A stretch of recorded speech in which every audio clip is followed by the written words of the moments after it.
Puji Tuhan. Selamat pagi saudara sekalian. Mari pagi hari ini kita langsung saja masuk pada firman Tuhan. Dan kita akan belajar dari satu hal yang sangat penting. Yang merupakan bagian yang harusnya kita terima. Yang datangnya dari Tuhan.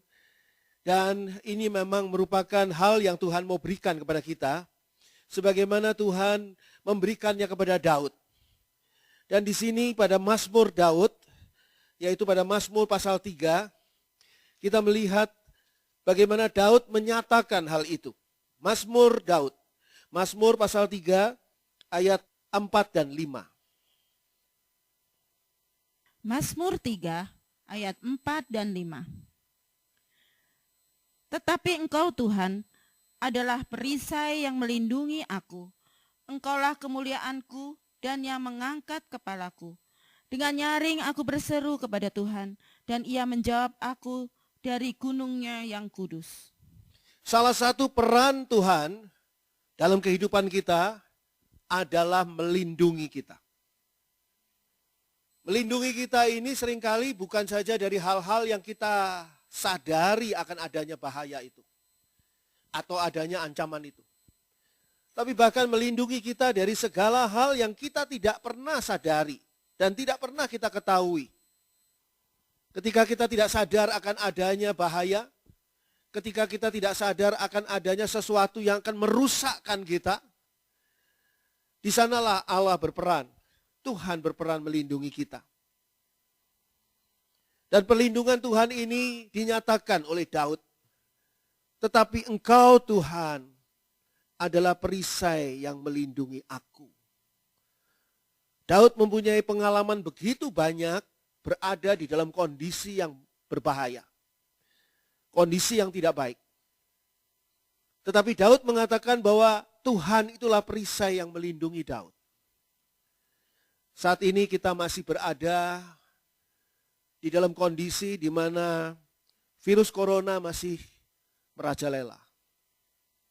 Memang secara formalitas mungkin pembatasan PSBB ataupun lockdown sudah dikurangi atau istilahnya diperlunak, sudah mulai dibebaskan, orang mulai boleh pergi ke tempat-tempat ramai dan sebagainya, tetapi dengan satu pesan untuk selalu menjaga jarak, memakai masker dan juga selalu mencuci tangan atau membersihkan tangan dengan hand sanitizer.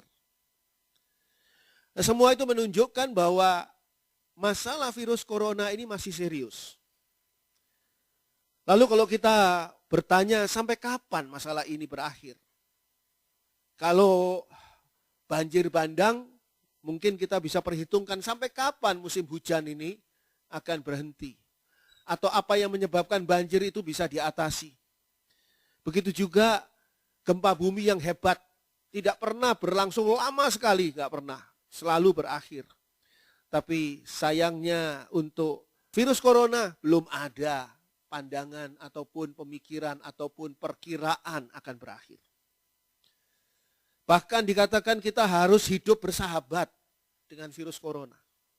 Virus yang berbahaya ini disuruh jadi sahabat kita. Saya bayangkan kita jalan bersama dengan gandengan tangan dengan virus corona. Kita rangkul-rangkulan dengan virus corona. Kita minum kopi bersama dengan virus corona. Kita chatting bersama atau kita melakukan pertemuan ataupun semua hal pergaulan dengan virus corona. Rasanya ini sesuatu hal yang sangat-sangat berbahaya. Hanya satu malam Daniel ada di gua singa yang berbahaya. Tapi kita bermalam-malam ada di dalam gua virus corona. Sehingga kita benar-benar membutuhkan perlindungan Tuhan. Karena apa yang akan terjadi pada diri kita tidak pernah kita ketahui. Orang yang menyangka dirinya sudah aman, ternyata ada saja celah-celah untuk dia mengalami penularan atau ditulari oleh COVID-19 ini. Ada saja. Sehingga kita membutuhkan perlindungan Tuhan. Dan pagi hari ini firman Tuhan sampai kepada kita dan mengingatkan kita bahwa saudara dan saya berada dalam perlindungan Tuhan. Dan peran ini juga yang ditawarkan oleh Tuhan kepada kita semua, bukan hanya untuk Daud. Sehingga Daud katakan di sini, engkaulah kemuliaanku dan yang mengangkat kepalaku. Orang yang tidak terlindungi itu sudah pada dasarnya, pada hakikatnya berada di dalam kondisi kalah, dalam kondisi rusak, dalam kondisi hancur, dalam kondisi mati. Tidak mungkin bisa mengangkat kepalanya. Yang bisa mengangkat kepala ini adalah orang yang menang, orang yang hidup, orang yang berhasil. Dan ini adalah orang yang dilindungi Tuhan. Sehingga Daud katakan, dengan nyaring aku berseru kepada Tuhan. Dan ia menjawab aku dari gunungnya yang kudus. Kalau saudara merasa rentan sekali kehidupan saudara dengan banyak perkara, ancaman dan sebagainya, maka saudara harusnya meniru Daud yang berseru kepada Tuhan. Tuhan menawarkan peran ini juga kepada Abraham untuk menjadi perisai bagi Abraham. Gambaran perisai ini melindungi seluruh tubuh dari serangan panah, tombak, dari serangan pedang. Itu perisai. Perisai adalah pelindung. Perisai bukan alat perang untuk menyerang, bukan, tapi untuk melindungi. Dan Abraham ditawari, mari kita buka Kejadian 15 ayat 1. Kejadian 15 ayat 1. Kejadian 15 ayat 1. Kemudian datanglah firman Tuhan kepada Abram dalam suatu penglihatan. Janganlah takut Abram, akulah perisaimu, upahmu akan sangat besar. Abram ini memasuki masa-masa kehidupannya yang betul-betul asing untuk dia. Apa sebabnya? Karena dia harus pergi dari Ur Kasdim, daerahnya. Dia harus pergi dari zona nyamannya. Dia harus pergi dari zona amannya. Kadang-kadang kita harus berani untuk dibawa oleh Tuhan keluar dari zona aman. Bukan cuma zona nyaman, tapi zona aman. Sebab apa? Di sana Tuhan mau menunjukkan sesuatu hal yang penting kepada Abraham. Dikatakan di sini pada Kejadian 15 ayat 1. Kemudian datanglah firman Tuhan kepada Abram dalam suatu penglihatan. Janganlah takut Abram, akulah perisaimu, upahmu akan sangat besar. Takut adalah sesuatu hal yang wajar bagi kita manusia. Kita takut dengan apapun, kita takut dengan virus corona, kita takut dengan kondisi keuangan kita, kita takut dengan bagaimana usaha bisnis kita di masa yang akan datang, kita takut akan bagaimana nanti hidup kita. Kita takut akan situasi yang ada. Kita takut akan kejahatan-kejahatan yang meningkat dan sebagainya. Banyak sekali hal yang memang pantas untuk membuat kita takut. Sehingga Tuhan mengatakan begini, janganlah takut Abram, akulah perisaimu. Pagi hari ini, kalau saudara mendengarkan perkataan ini bukan dari suara saya, tetapi juga bukan dari bacaan yang saudara baca di Alkitab. Tapi saudara dengar sendiri, saudara buka hati saudara, maka pagi hari ini Allah mengatakan kepada saudara, janganlah takut. Tuhan mengatakan kepada saudara, janganlah takut, kata Tuhan, akulah perisaimu. Jadi ketika kita takut, sesungguhnya kita sedang tidak percaya kepada perisai kita. Dan itu merupakan krisis yang luar biasa. Ketika kita tidak percaya kepada perisai kita. Ada banyak orang tidak percaya kepada uang rupiah, sehingga mereka menyimpannya dalam bentuk hal-hal yang lain atau bahkan mata uang asing. Karena tidak percaya kepada rupiah. Dan ini adalah satu krisis yang luar biasa seperti ini. Kalau kita tidak percaya pada rupiah masih mending. Tapi kalau tidak percaya kepada Allah sebagai perisai, ini bencana yang luar biasa. Ketika Daud, seperti tadi pada ayat yang sudah kita baca, terancam, maka Daud tahu persis bagaimana dia harus melindungi dirinya dari ancaman itu. Dia harus menggunakan perisai. Perisainya itu apa? Yaitu Allah, yaitu Tuhan. Kita buka juga Mazmur 50, mari. Mazmur 50 ayat 15. Mazmur 50 ayat 15. Berserulah kepadaku pada waktu kesesakan. Aku akan meluputkan engkau dan engkau akan memuliakan aku. Kata Tuhan, berserulah kepadaku pada waktu kesesakan. Seringkali kesesakan itu membuat kepanikan. Dan kepanikan itu membuat kita tidak tahu apa yang harus kita putuskan atau apa yang harus kita lakukan. Kepanikan itu yang seringkali membuat kita tidak sadar. Apa yang sedang kita lakukan mungkin sesuatu yang berbahaya.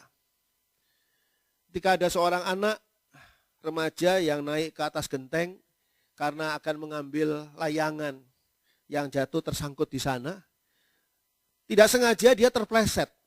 Dan ketika dia terpleset, otomatis refleks dia berpegang. Sayangnya yang dipegang adalah kabel telanjang.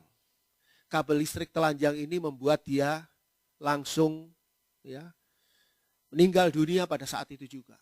Dan tubuhnya terjatuh ke bawah dengan kondisi sudah tidak bernyawa. Kondisi ini adalah kondisi yang termasuk kecelakaan. Kenapa bisa terjadi? Karena memang pada saat dia terpleset di atas genteng pasti panik. Dan kondisi panik ini dia meraih apa saja yang bisa diraih. Hati-hati. Ketika kita panik, seringkali setan iblis, kuasa kegelapan, menawarkan kita tongkat.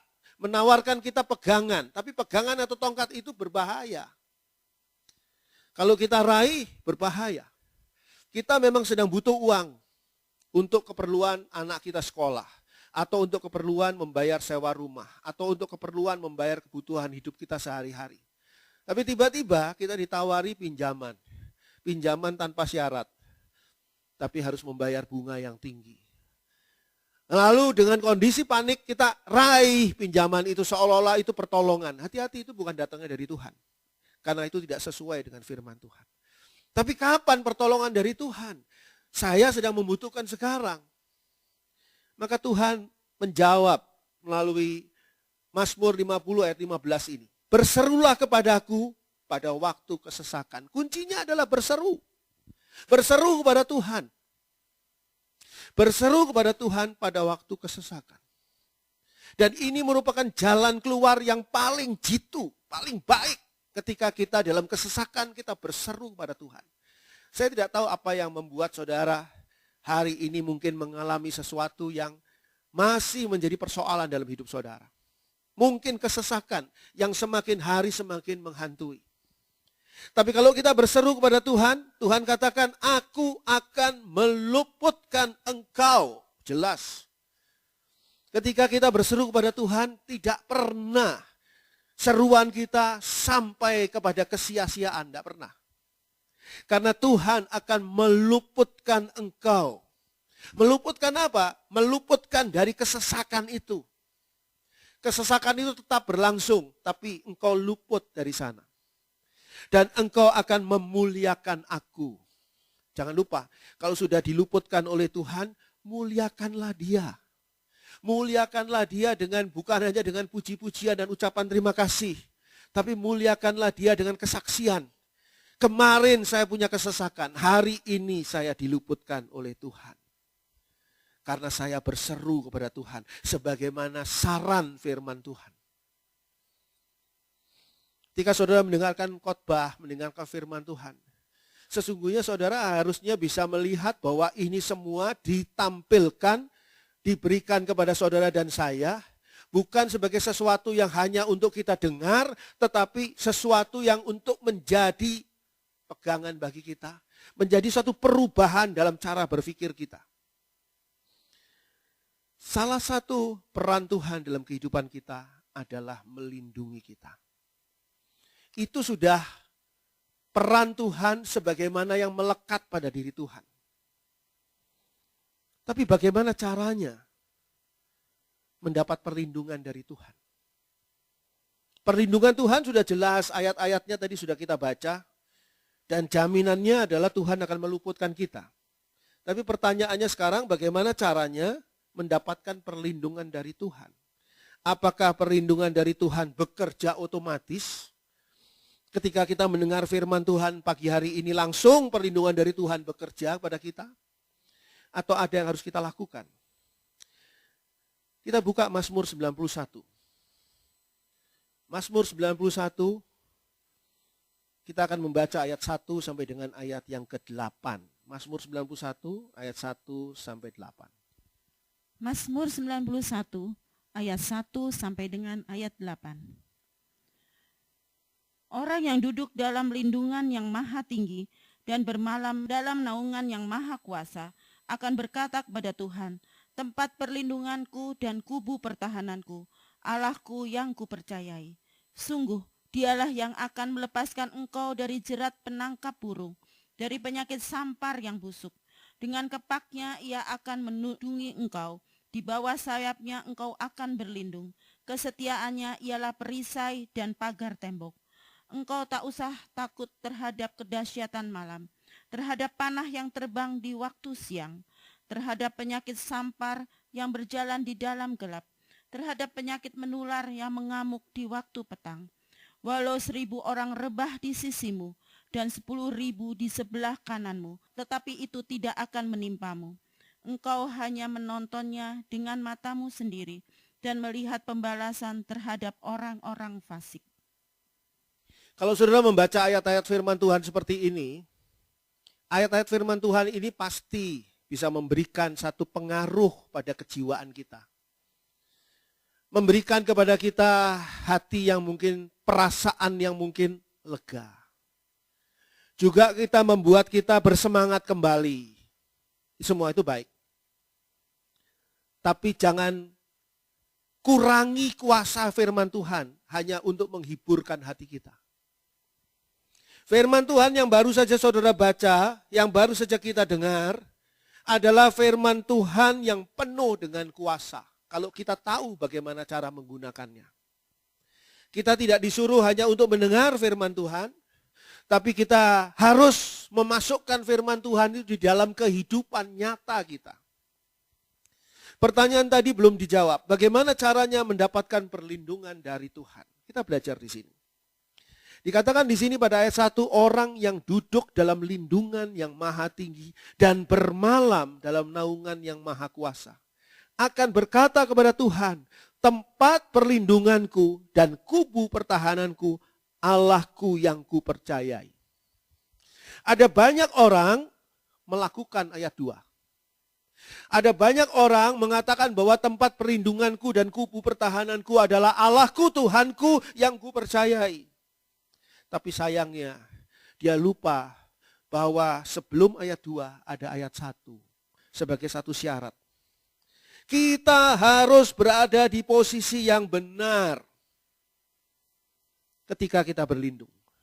Saudara naik sepeda motor, tiba-tiba hujan deras. Maka saudara tidak bisa mengatakan, saya dilindungi oleh jembatan tol di atas saya. Saudara tetap akan basah kuyup. Kalau saudara tidak pindah ke bawah jembatan itu. Kalau saudara masih di jalan dan saudara penuh dengan keyakinan, penuh dengan iman. Saya dilindungi oleh emper-emper toko. Tidak mungkin saya basah kuyup. Saya jamin saudara tetap basah kuyup. Kalau saudara tidak pindah ke emper-emper toko. Tidak bisa hanya dikatakan saja pada ayat 2 ini tempat perlindunganku dan kubu pertahananku, Allahku yang kupercayai. Tidak bisa cuma berkata seperti itu. Ada ayat 1, orang yang duduk dalam lindungan yang maha tinggi. Saudara harus menjadi orang yang berada di dalam lindungan yang maha tinggi. Dikatakan di sini memakai istilah duduk. Dalam New International Version dikatakan dwells in the shelter of the Most High. Shelter. Satu tempat perteduhan. Dia duduk di situ. Bukan dia cuma lewat. Kalau dia cuma lewat, sekejap dia tidak kena masalah. Atau orang kena hujan, tidak kena hujan. Lalu kena lagi, karena cuma lewat. Tapi dikatakan di sini, duduk. Dwells in the shelter of the Most High. Itu sebabnya kalau saudara dengarkan firman Tuhan, apalagi yang sedang mendengarkan firman Tuhan melalui online YouTube channel Tabernakel Kasih, jangan jalan-jalan. Duduk. Sebab kalau saudara jalan-jalan sambil ngelapi piring, sambil nyari ini, sambil masak, sambil ini, sambil itu, sambil ngurusi kotorannya si pleki, wah nggak bisa dengar firman Tuhan deh. Nggak mungkin. Duduk. Orang duduk itu bisa konsentrasi, bisa diem, bisa perhatian penuh. Duduklah di dalam lindungan yang maha tinggi. Dwells in the shelter of the Most High. Lalu digambarkan di situ juga dengan bermalam. Bermalam dalam naungan yang maha kuasa. New International Version mengatakan rest in the shadow of the Almighty. Artinya beristirahat.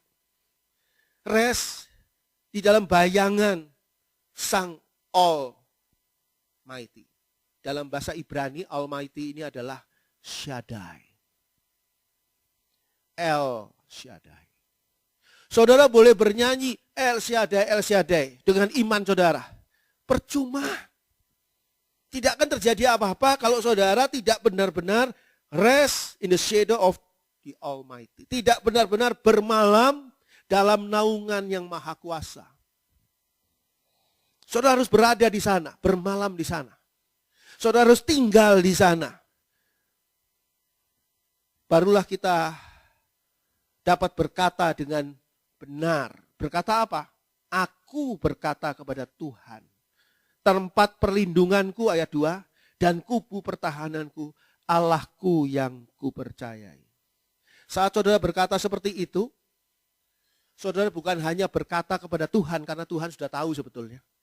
Tapi saudara sedang berkata pada diri saudara sendiri. Sehingga ketika saudara berada dalam kecemasan, ketakutan, kegalauan, kebimbangan, ketakutan, katakan kepada diri saudara sendiri bahwa aku ini berlindung di dalam Allah yang kupercayai. Tempat perlindunganku dan kubu pertahananku, Allah yang kupercayai. Saudara juga berkata kepada siapa? Saudara berkata kepada semua orang. Semua orang ini yang mungkin bersimpati kepada saudara. Orang bersimpati itu adalah satu hal yang positif, yang baik. Tapi saudara jangan bergantung pada orang yang bersimpati kepada saudara. Apa sebabnya? Karena orang itu orang. Manusia. Dia sendiri punya masalah. Dia sendiri punya pergumulan. Dia sendiri punya kekhawatiran dan ketakutan. Dia bersimpati kepada saudara baik. Dia punya rasa belas kasihan. Rasa empati kepada saudara baik. Tapi saudara jangan bergantung kepada orang itu. Sehingga saudara harus berkata, tempat perlindunganku dan kubu pertahananku, Allahku yang kupercayai. Saudara kalau lagi naik motor, tiba-tiba hujan, mau berlindung di bawah jalan layang yang melayang di atas kepala saudara, saudara harus pastikan bahwa jalan layang itu tidak sedang dalam proses ambruk. Kalau saudara tidak percaya pada jalan layang itu, takutnya prosesnya lagi ambruk, lebih baik saudara berlindung di tempat lain. Makanya saudara harus percaya kepada tempat perlindungan saudara. Makanya di sini dikatakan, Allahku yang kupercayai. Pertanyaannya, sungguhkah saudara percaya pada Allah? Sungguhkah saudara benar-benar percaya pada Tuhan? Yang percaya kepada Tuhan pasti bisa duduk dalam lindungan yang maha tinggi dan bermalam dalam naungan yang maha kuasa. Rest in the shadow of El Shaddai. Barulah kita bisa berkata dengan benar pada ayat 2. Bahwa Tuhan itu tempat perlindungan kita. Dan kita berkata begitu juga untuk siapa? Kita berkata untuk kuasa gelap. Kuasa gelap yang mengancam kita. Kuasa gelap yang saat itu membahayakan kita. Entah bagaimana caranya. Kita katakan kepada kuasa gelap itu, pada setan iblis itu, tempat perlindunganku dan kubu pertahananku, Allahku yang kupercayai. Maka saudara akan terhindar dari semua ancaman dan saudara mendapat jaminan perlindungan dari Tuhan. Jaminan dari Tuhan ini luar biasa. Dikatakan pada ayat 3 dan selanjutnya, sungguh dialah yang akan melepaskan engkau dari jerat penangkap burung, dari penyakit sampar yang busuk. Jerat penangkap burung. Jerat penangkap burung ini diletakkan oleh seseorang untuk menjerat burung. Tapi ini gambaran di mana kuasa kegelapan menaruh kita pada jerat. Saudara pasti ingat bagaimana berkali-kali Simpson yang merupakan hakim-hakim yang Allah tunjuk tidak boleh dipotong rambutnya karena disitulah letak kekuatannya. Itu berada di dalam jerat untuk membongkar rahasianya. Membongkar rahasianya yang tidak boleh dikatakan kepada siapapun. Tapi kalau kita berada di dalam perlindungan Tuhan, maka kita akan dilepaskan dari jerat penangkap burung. Jeratnya tetap ada, tidak terganggu, tapi kita tidak tertangkap. Dan penyakit sampar yang busuk pada zaman dahulu itu penyakit sampar, ini adalah gambaran penyakit yang tidak bisa diobati dan membawa kematian. Gambaran buat kita pada hari ini adalah virus corona yang membawa pada kematian. Ini bolehlah disetarakan dengan penyakit sampar. Ini tuh seperti jerat penangkap burung yang kita tidak ketahui. Dari mana dan bagaimana bisa membuat kita terjangkit atau kena terkontaminasi oleh penyakit ini. Bahaya yang tidak kita sadari itu digambarkan di sini sebagai jerat dan penyakit. Kadang-kadang saudara tidak sadar. Ketika saudara berbisnis dan partner bisnis saudara ini sedang menjerat saudara. Untuk apa? Untuk membuat saudara nanti terjebak di dalam sistem bisnisnya dan saudara akan mengalami kerugian yang sangat besar. Ini adalah bahaya yang tidak kita sadari. Ketika kita tidak berani melangkah, dikatakan, ya namanya bisnis kan harus ada risiko. Kalau kamu tidak mau ngambil risiko, ya nggak bisa bisnis. Ternyata ini jerat. Ini bukan berkat, tapi jerat. Hati-hati. Kadang-kadang jerat itu juga seperti berkat. Saudara mungkin pernah menaruh, ya kalau di film-film kartun itu gambar keju ya, untuk apa? Untuk tikus-tikus itu supaya terjerat. Atau kalau di kita ikan asin gitu ya, taruh di situ. Tapi jangan jambar roti terlalu mahal, ikannya murahan aja. Jerat untuk jebakan tikus. Itu bukan berkat, dari jauh tikus itu kelihatannya melihat, wah ini berkat nih, luar biasa. Kok saya tiba-tiba dapat berkat Tuhan ini? Enggak, begitu dia masuk ke sana, dia terkena jebakan. Hati-hati. Dan kita tidak ada seorang pun yang mau kena jerat. Kita tidak ada seorang pun dari kita yang mau kena penyakit seperti dikatakan ayat 3. Tapi itu tidak kita sadari. Tidak kita sadari. Kalau kita sadari pasti kita menghindar. Begitu juga situasi bahaya. Situasi bahaya yang kita alami. Tuhan tidak pernah mengubahkan situasi bahaya itu. Tapi Tuhan meluputkan kita dari situasi bahaya itu. Sehingga dikatakan di sini pada ayat 5 atau pada ayat 4 dulu. Dengan kepaknya ia akan menudungi engkau, di bawah sayapnya engkau akan berlindung, kesetiaannya ialah perisai dan pagar tembok. Ayat 5. Engkau tak usah takut terhadap kedahsyatan malam. Ini adalah situasi bahaya. Tuhan tidak mengubah kedahsyatan malam tiba-tiba celing jadi siang hari. Oh enggak. Kedahsyatan malam tetap kedahsyatan malam. Terhadap panah yang terbang di waktu siang. Panah ini berbahaya loh. Karena apa? Panah itu cepat. Dan datangnya seringkali tidak tahu arahnya. Kalau tombak, kalau pedang, kita masih tahu. Ini orang mau nusuk nih. Kita masih bisa menghindar atau pakai perisai. Pedang juga begitu. Tapi kalau panah, bisa ditembak dari tempat jauh. Panah itu seperti kita zaman sekarang ini pistol lah. Orang itu bisa tidak sengaja kena peluru nyasar. Itu peluru nyasar. Sekarang bagaimana kalau peluru itu tidak nyasar, memang ditembakkan kepada kita. Dari posisi yang kita tidak tahu. Bahkan di siang hari, ini siang hari. Jelas, terang, tapi kita tetap tidak tahu. Dan ini ada suatu bahaya. Ini adalah situasi yang bahaya yang kita alami. Kedahsyatan malam, panah di waktu siang.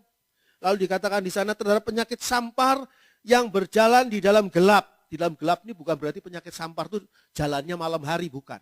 Gelap ini dalam arti kata tidak tahu, kita tidak lihat. Yaitu pandemi yang sekarang kita kenal. Pandemi sampar, pandemi penyakit menular yang berjalan di dalam gelap. Terhadap penyakit menular yang mengamuk di waktu petang. Walau 1.000 orang rebah di sisimu dan 10.000 di sebelah kananmu. Dikatakan di sana. Tetapi ia tidak akan menimpamu. Lihat coba. Tuhan tidak menghilangkan penyakit sampar. Tuhan tidak menghilangkan wabah penyakit itu, pandemi itu tidak. Tapi Tuhan meluputkan saudara dan saya dari terkena penyakit itu. 1.000 orang dikatakan rebah di sisimu dan 10.000 di sebelah kananmu, tetapi itu tidak akan menimpamu. Tidak akan menimpamu itu bukan berarti orang rebah ini menimpa saudara, bukan. Tapi penyakit itu tidak akan menimpa saudara. Seringkali kan kita dibuat takut. Kita dibuat takut apalagi kalau misalnya orang yang kita kenal, wah dia kena penyakit virus corona ini, COVID-19. Padahal kemarin saya baru ketemu sama dia. Selfie-selfian. Apa saya nggak kena ini? Saudara pasti parno. Orang menjadi meningkat paranoidnya ketika semakin tahu data-datanya. Bandung ini zonanya sudah hijau. Tapi khusus di daerah saudara. Itu merah. Waduh, di daerah saya merah. Kemarin saya lihat sore-sore di dekat daerah saya didirikan panggung dangdutan. Belum ada sih, alat musiknya juga belum ada. Tapi orang yang datangnya sudah banyak nunggu duduk di rumput-rumput situ. Saya bisa bayangkan, waduh nanti malam ini orang dangdutan di sini dengan tidak pakai masker, boro-boro jaga jarak. Mana ada orang dangdutan jaga jarak? Tidak ada. Wah ini bahaya nih. Bisa di daerah saya bisa jadi satu daerah baru ini. Penularan baru ini, bahaya ini. Tapi terus saya ingat, 1.000 orang bakal jatuh. 10.000 bakal mati. Tapi kamu akan luput. Nah ini loh, kita bedanya di sini. Kita harus percaya, jadi jangan mengharap, wah virus corona cepat selesai, supaya saya aman. Nah, virus corona nggak akan selesai dalam waktu singkat ini. Bahkan dikatakan di sini, kalau kita mau lihat, 1.000 orang rebah di sisimu dan 10.000 di sebelah kananmu. 1.000 orang tetanggamu akan kena. 1.000 orang yang kamu kenal akan kena. Tapi engkau nggak akan kena. Tetapi itu tidak akan menimpamu. Amin. Nah, kalau saudara mengerti ayat ini dan saudara menghidupkan ayat ini dalam hidup saudara, saudara tidak paranoid. Paranoid takut jadinya. Terus nggak berani kemana-mana. Berani beli kerupuk di tukang sayur yang lewat. Berani tapi dari dalam rumah. Woi, kerupuk. Pakai tongkat dari jauh. Ini uangnya. Bayar. Kerupuknya itu nganter virus loh. Saudara nggak tahu apa? Oh disemprot Pak Andri. Ya disemprot apanya? Plastiknya. Kerupuknya apa disemprot? Wah Pak Andri ini khotbah nakut-nakutin. Ini bisa paranoid lagi nih. Gereja banyak yang nggak berani buka loh. Karena apa? Takut jadi klaster baru. Klaster apa? Penularan. Kapan kita mau buka? Nggak akan buka kalau seperti itu caranya. Saya ditanya, Pak Andri di gereja Pak Andri dilarang nggak orang yang berusia di atas 60 tahun? Kalau dilarang saya termasuk terlarang nantinya. Karena saya umurnya 60 tahun lebih sedikit. Saya bilang orang muda saja, kemarinnya itu, nggak tahu saudara dilihat video yang viral itu dikirimi sama adik saya. Orang yang pergi ke Jawa Tengah, wah, naik bis perempuan itu masih muda, mati di dalam bis. Orang sebisnya apa nggak syok itu? Bukan syok karena dia mati, bukan loh. Syok karena dia COVID-19. Dikeluarkan dari bis itu dalam kondisi sudah mati. Orang yang mengeluarkannya pakai pakaian-pakaian perlengkapan perlindungan diri. Tapi orang dalam bis, itu saya bisa bayangkan masing-masing itu, pasti bukan cuma di rapid test, bukan itu. Pasti di swab itu. Dan di swab itu, wah, penderitaan dalam kehidupan. Terus harus apa? Isolasi mandiri. Isolasi mandiri, itu keren. Sebenarnya tahanan rumah, ya kan? Gara-gara si orang itu meninggal dunia kok di sini. Loh saya mikir, bagus dia meninggal di bis. Kalau dia tidak meninggal di bis, dia sampai di kampungnya baru meninggal. Orang sebis itu tidak sadar bahwa mereka itu menjadi OTG. Orang tanpa gejala DP. OTG DP. Orang tanpa gejala dengan penyakit. Nah, Istilah baru pakai dengan penyakit. Bahaya, bahaya sekali. Saudara mau pakai apapun juga, ya mungkin bisa melindungi kita. Yang bisa adalah berlindung pada Tuhan. Tuhan, lindungi aku Tuhan. 1.000 orang akan jatuh. Saudara hitung, yang sudah saudara dengar kabarnya sudah sampai 1.000 belum? Yang sudah saudara dengar kabarnya sudah sampai 10.000 belum? Di sini katakan 10.000 di sebelah kananmu. Ini kalau disebutkan di sini ya, kalau kita mau kupas ayat ini ya, walau 1.000 orang rebah di sisimu, itu berarti apa? Itu bukan pada kehidupan saudara, tapi pada orang lain. Tapi tidak disebutkan sisi kiri. Kalau saudara perhatikan di sana, berikutnya 10.000 di sebelah kananmu. Nah, jelas kanan. Kanan adalah gambaran kekuatan kita. Yang kita yakini orang-orang ini adalah orang-orang kuat. Artinya kelompok ini adalah kelompok yang gak mungkin terkena. Ternyata terkena. Tetapi itu tidak akan menimpamu. Engkau hanya menontonnya. Menontonnya lewat HP dengan matamu sendiri. Engkau hanya menontonnya lewat televisi dari matamu sendiri. Engkau hanya menontonnya dari berita-berita dengan matamu sendiri. Dan melihat pembalasan terhadap orang-orang fasik. Jadi kalau kita lihat di sini, di dalam situasi yang bahaya yang kita alami, Tuhan tidak menghilangkan bahaya itu. Suatu ketika para Majus datang ingin bertemu dengan menyembah bayi Yesus. Kesasar pergi ke Yerusalem. Bertemu dengan Herodes. Dan Herodes berpikir, nih orang Majus ini, katanya orang bijak tapi goblok juga nih. Jadi mau saya suruh aja, nanti kamu kalau sudah nyembah raja yang baru itu kamu kesini ya, supaya saya tahu di mana raja yang baru itu. Tujuannya apa? Herodes akan membunuh bayi Yesus. Tapi di dalam mimpi, orang Majus itu oleh Tuhan disuruh untuk lewat di tempat lain. Herodesnya tidak dibunuh sama Tuhan. Herodesnya tidak diapa-apain sama Tuhan. Orang Majusnya suruh menyingkir ke tempat lain. Herodes sadar, wah kurang ajar nih si Majus ini. Dia lewat tempat lain kayaknya nggak mampir lagi ke istana saya. Herodes mengeluarkan perintah apa? Bunuh semua bayi di bawah usia 2 tahun. Tapi sebelum perintah itu dijalankan atau dikeluarkan, Tuhan sudah menyuruh Yusuf, Maria dan bayi Yesus mengungsi ke Mesir. Kok repot-repot sih ngungsi ke Mesir? Kenapa enggak Herodesnya aja kita punya istilah baru nih di hari Jumat. Disintrek aja sama Tuhan. Kita punya istilah baru nih. Gara-gara Tommy. Disintrek. Kenapa enggak Herodesnya aja disingkirkan oleh Tuhan? Gampang kan? Herodes mengalami serangan jantung. Selesai sudah. Enggak, Herodes sehat. Wa'alafiat. Herodes bisa mengerahkan tentara, bunuh bayi-bayi di bawah 2 tahun. Bisa.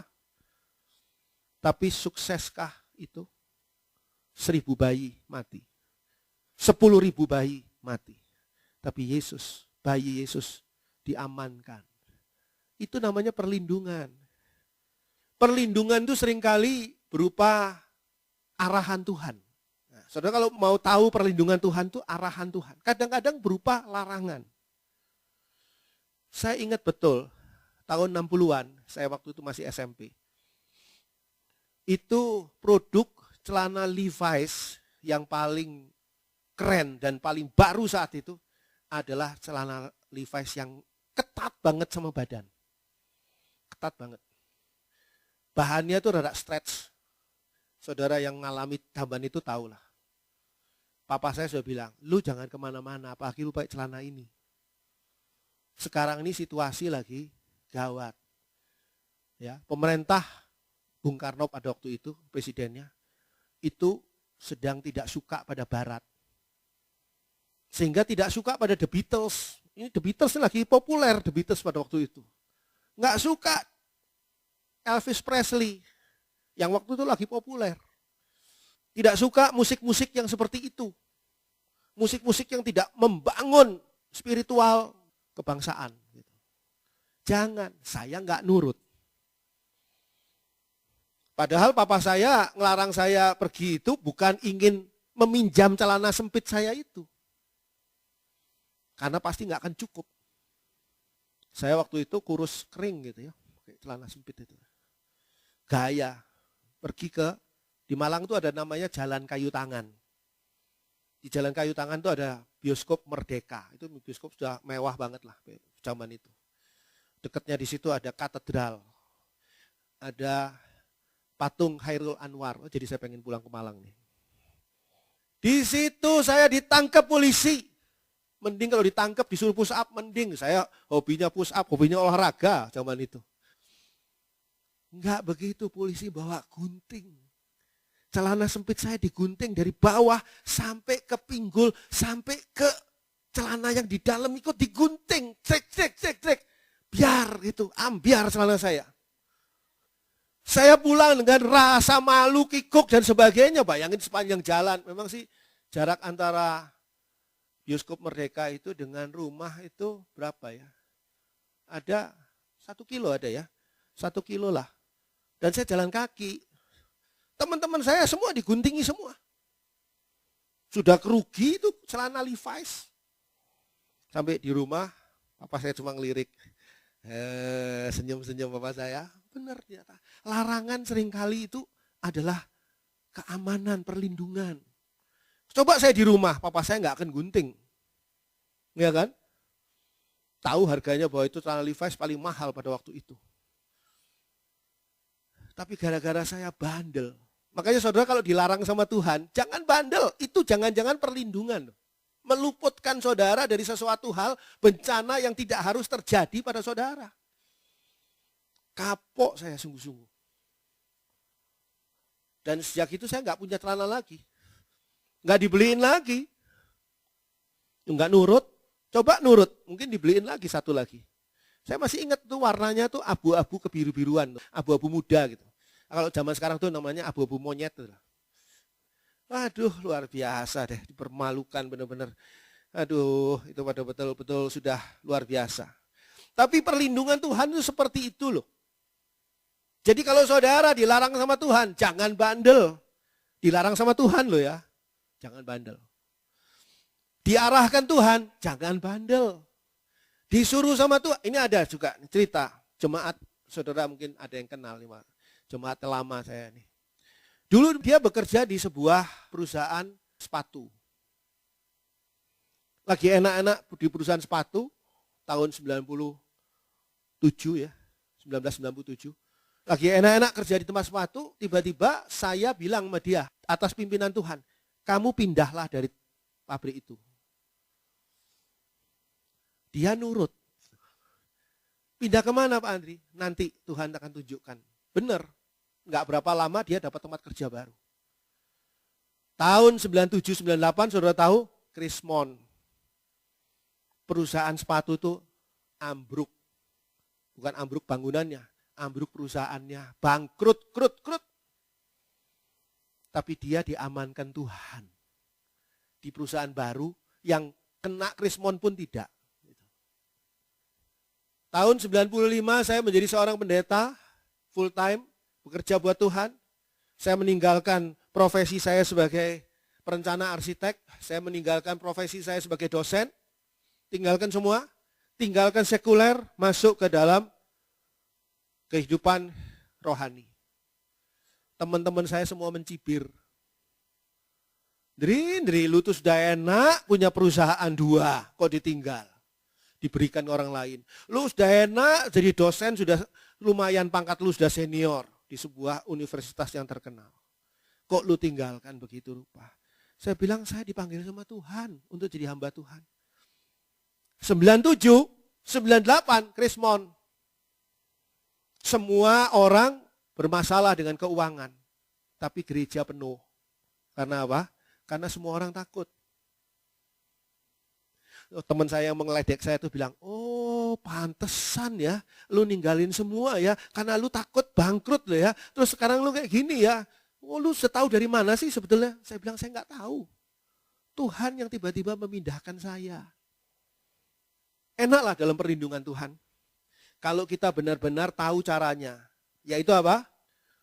Orang yang duduk dalam lindungan yang maha tinggi dan bermalam dalam naungan yang maha kuasa. Ini kuncinya. Mazmur 116 ayat 5 sampai 9. Mazmur 116 ayat 5 sampai dengan ayat 9. Tuhan adalah pengasih dan adil, Allah kita penyayang. Tuhan memelihara orang-orang sederhana. Aku sudah lemah, tetapi diselamatkannya aku. Kembalilah tenang hai jiwaku, sebab Tuhan telah berbuat baik kepadamu. Ya, Engkau telah meluputkan aku daripada maut, dan mataku daripada air mata, dan kakiku daripada tersandung. Aku boleh berjalan di hadapan Tuhan, di negeri orang-orang hidup. Pada dasarnya, Tuhan itu memang mempunyai sifat yang inherent ya. Jadi dalam dirinya dia, yaitu sifat memelihara.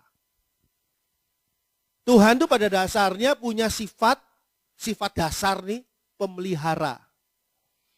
Jadi sifat dasar pemeliharanya Tuhan ini akan muncul, kecuali kita menolaknya. Orang lain dipelihara sama Tuhan, kita menolak. Saya nggak mau dipelihara sama Tuhan. Saya mau melihara diri saya sendiri. Saya tidak mau dilindungi sama Tuhan.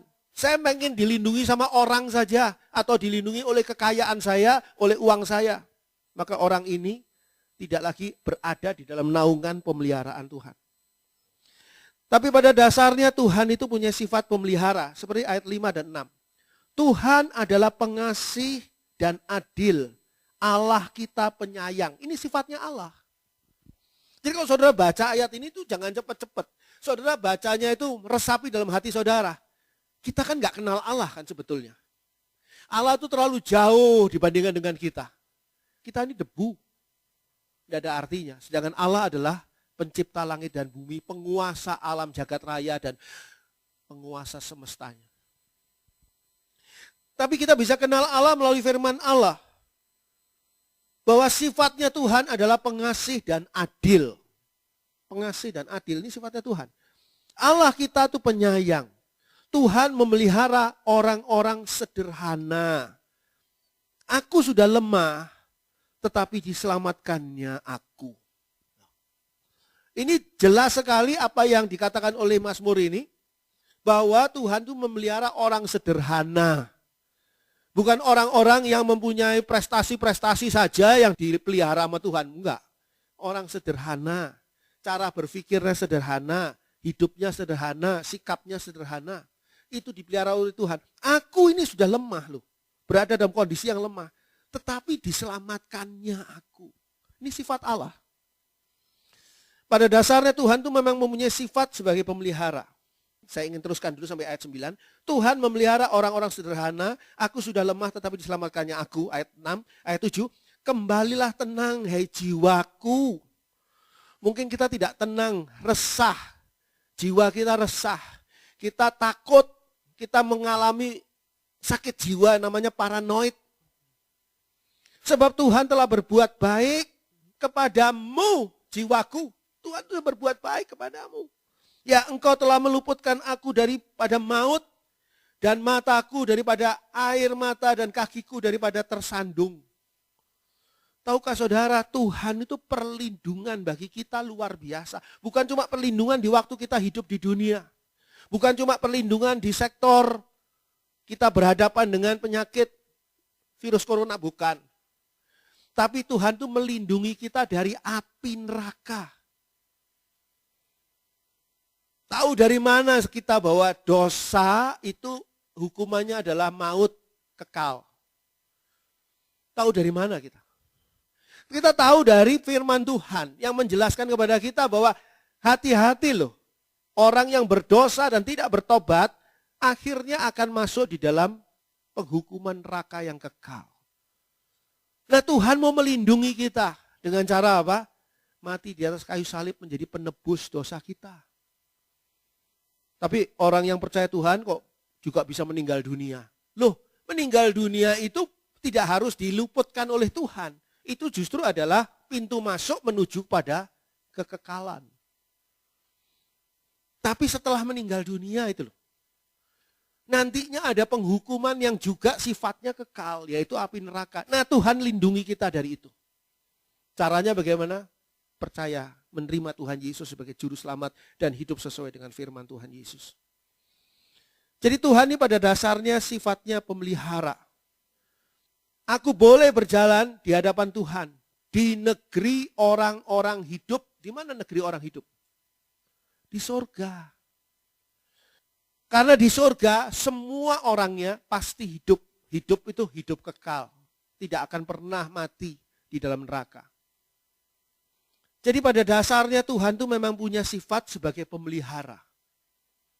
Kalau saudara tahu bahwa Tuhan mempunyai sifat sebagai pemelihara, baru saudara akan paham ayat berikut ini. Matius 6 ayat 26. Matius 6 ayat 26. Pandanglah burung-burung di langit yang tidak menabur dan tidak menuai dan tidak mengumpulkan bekal dalam lumbung, namun diberi makan oleh Bapamu yang di sorga. Bukankah kamu jauh melebihi burung-burung itu? Kalau saudara sedang putus asa, kok orderan gak ada, kok proyek gak ada, kok kerjaan sepi, kok toko saudara sepi, online saudara juga tidak ada yang mau belanja di sana. Saudara mengalami kondisi yang ketakutan dan kekhawatiran karena kok seperti ini. Lihat coba, kata firman Tuhan di sini. Pandanglah burung-burung di langit yang tidak menabur dan tidak menuai dan tidak mengumpulkan bekal dalam lumbung, namun diberi makan oleh Bapamu yang di surga. Saudara belajar sampai perguruan tinggi, saudara belajar sampai mempunyai pengalaman jam terbang di bidang saudara cukup jauh, cukup tinggi. Dan saudara memuji Tuhan, menyembah Tuhan, memuliakan nama Tuhan. Saudara minta tolong pada Tuhan. Lebih dari burung-burung itu. Burung-burung itu enggak sekolahan. Burung-burung itu tidak pernah berpikir tentang, gimana ya, minggu depan nanti masih ada enggak ya makanan buat saya ya. Saya harus gimana ya supaya minggu depan tetap. Enggak pernah berpikir tentang program, enggak pernah ada. Burung-burung itu tidak pernah ngucap syukur sama Tuhan. Kalau di dalam lagu anak-anak, kata kebaktian anak, memang kadang-kadang kita suka mendengar nyanyian di mana burung-burung memuji Tuhan. Tadi dari mana sudah tahu kalau burung-burung memuji Tuhan?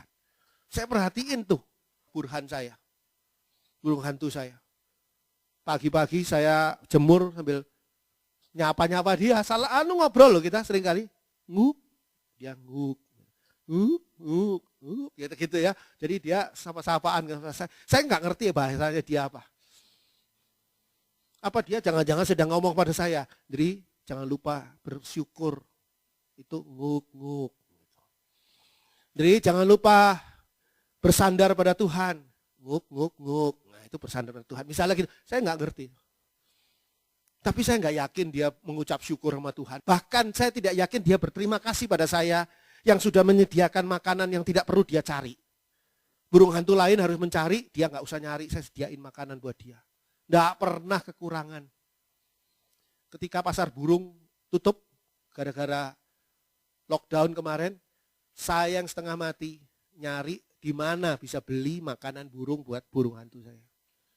Burung hantu saya diem di rumah sambil santai, sambil nguk, nguk, nguk, nguk, dia makan dia.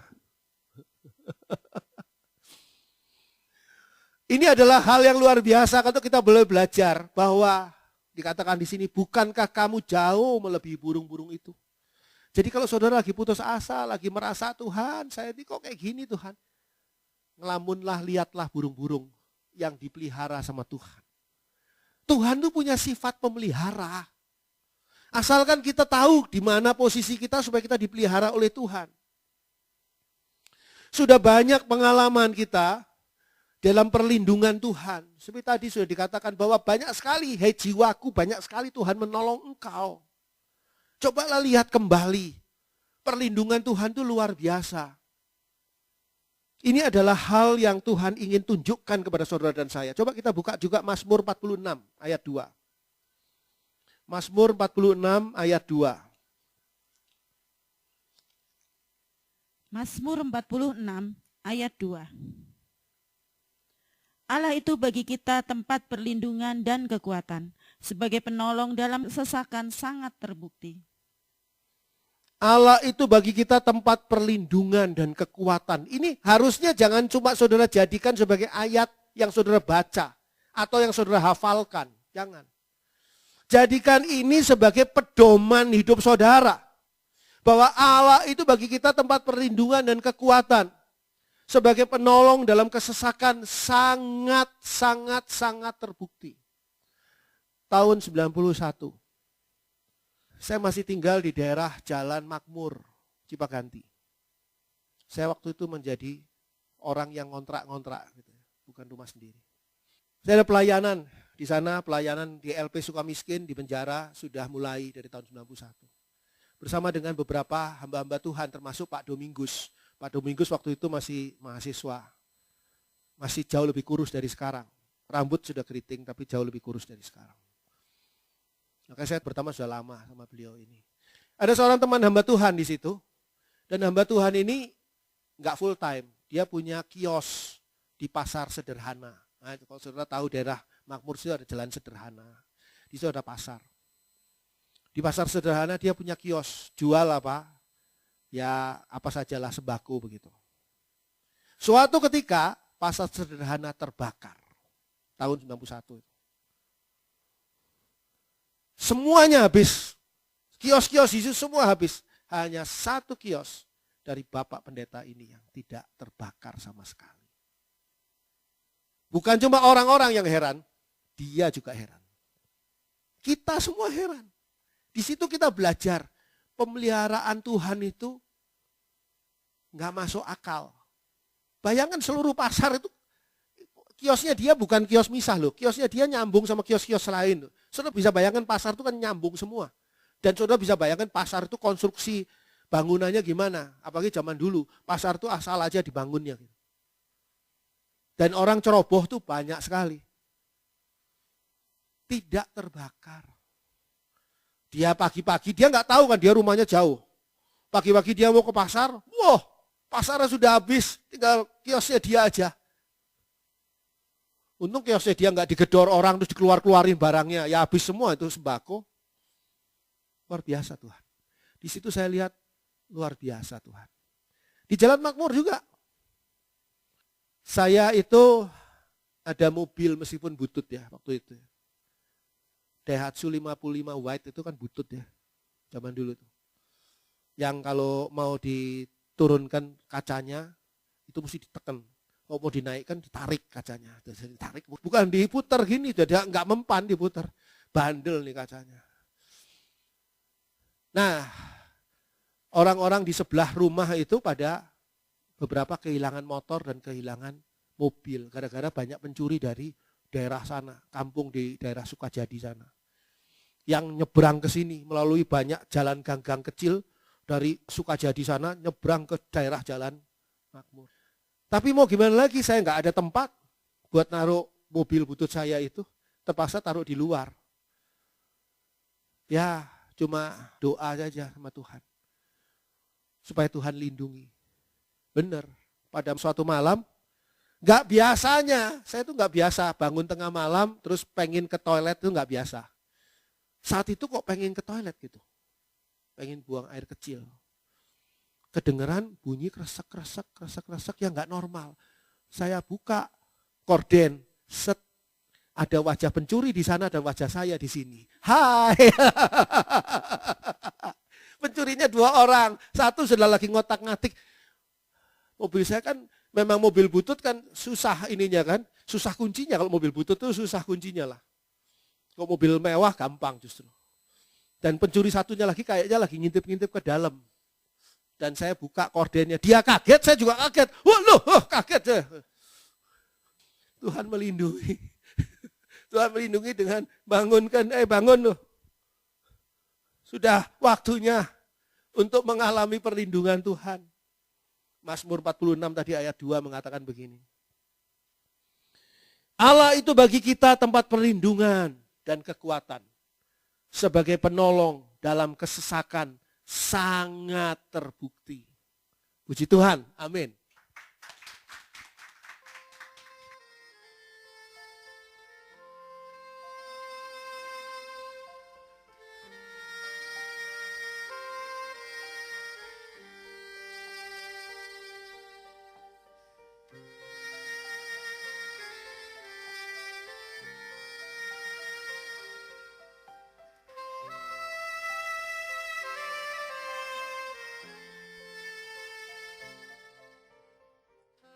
Bapa di dalam surga, Engkaulah El Shaddai kami. Engkaulah perlindungan kami, sehingga kami tidak patut untuk takut, tidak patut, tidak pantas kami untuk bimbang. Dan kami tidak pada tempatnya untuk mengalami rasa kesusahan. Kami tidak perlu cemas dalam kehidupan kami.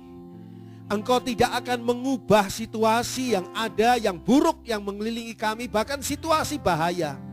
Engkau tidak ubahkan, tapi Engkau melindungi kami. Engkau yang memeliharakan kami. Tuhan, kami melihat alam semesta yang Engkau pelihara ini. Padahal mereka bukan anak-anak-Mu. Burung-burung yang tidak menanam, tidak menabur, Engkau pelihara. Padahal mereka bukan anak-anak-Mu. Kami adalah anak-anak-Mu ya Bapa.